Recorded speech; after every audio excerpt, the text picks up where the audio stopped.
I wanted to go back to Ms. Fresh from the Workers Action Center. I'm wondering if you can touch on the urgency that's needed here. What have you been hearing from precarious workers, I know you referenced Amazon workers during this pandemic? How critical is it for EI to be reformed?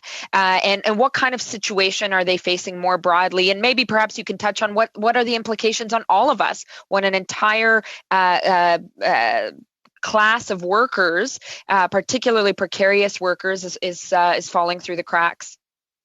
Yes, it's absolutely devastating to those workers, and it's devastating to the economy. And I think that when we talk about a 30% of unemployed people in an urban center receiving EI, that's 70% of unemployed workers not getting it.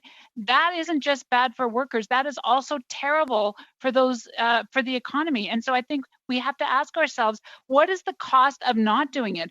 Because our economy would not have survived if there weren't urgent measures to reduce the hours to 120 so that people could actually get access to the supports they needed. So yes, it is absolutely urgent.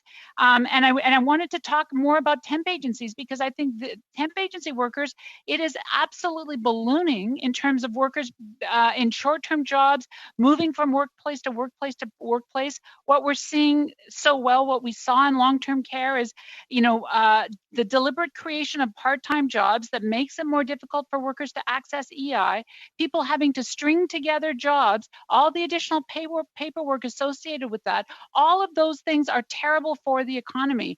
And so we need an EI program that is modern, that reflects those challenges, and that actually protects workers and the businesses that those workers support.